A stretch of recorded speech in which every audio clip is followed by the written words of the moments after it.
Good Monday morning. This is the Great Basin Fire Potential Briefing. For this coming week, we have some significant impacts.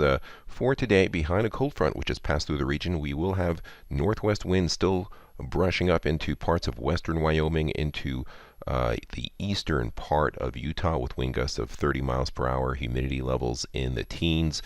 Get a brief respite on Tuesday, and most areas stay fairly quiet on Wednesday except for western Wyoming again, maybe parts of far eastern Idaho. Another cold front will reinforce the old one, bringing northwest winds and low humidity again to areas where we currently have large fires. I did have some light precipitation brush through the area in the past 24 hours. Also some lightning popping up in central portions of Utah and a little bit scattered up in northern Idaho, but those to the north were fairly wet. These down here in the south were a mix of wet and some dry. Current fire situation, light initial attack, new fire starts in the red, existing fires in the yellow. Purple open circles indicate large team fires. Observed precipitation bone dry the past 7 days other than the past 24 hours across most areas.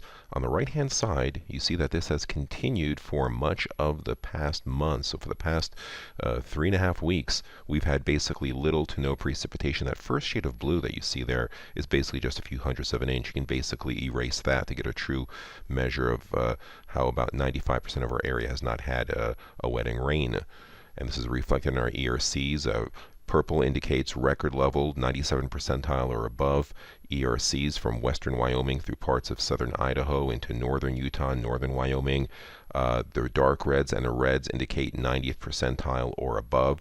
So basically about 2/3 of the area has critically dry fuels. Satellite imagery shows the trough of low pressure passing on by, clouds exiting the region, so we should see some drier air pushing in, and these height lines here are coming out of the northwest, so northwest winds will be the rule across the region. So for today, the upper level map, high pressure building in, you see that drier air pushing in with that orange shade.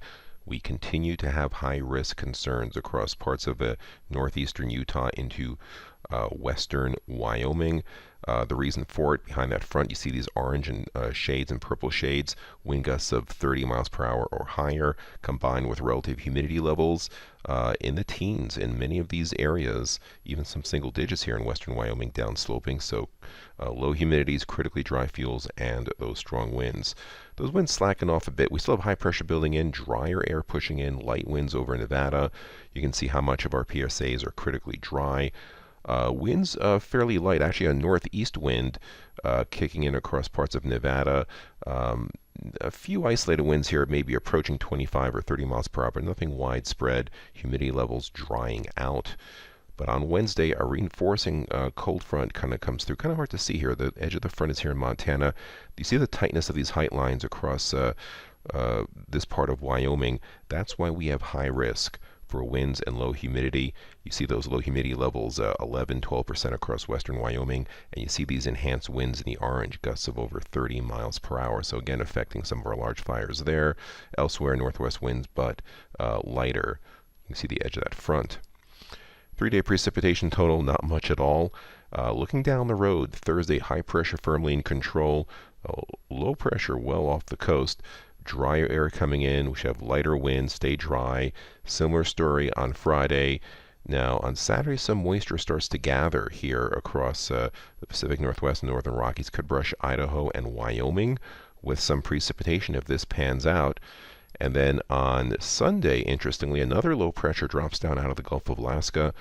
Also a tropical system or a hurricane coming up from off the Baja coast, and this could be quite interesting just beyond this period. We do have coolness up here, dryness so far here, but notice the green to our north. And if we look just a little bit further ahead, again, this is Sunday with that low dropping down, and there's that hurricane coming up. Watch what happens just a day later. That low continues to drop down, this hurricane continues to come up, and just like two windshield wipers, these two areas of moisture look like they will collide by early next week across the entire geographic area. And if this pans out, and there's a lot of ifs, this would be a widespread wetting rain and maybe some high elevation snows for all areas currently receiving large fires. And this could be definitely putting a crimp to the fire season if this occurs. So a lot of things can happen. We'll keep an eye on it.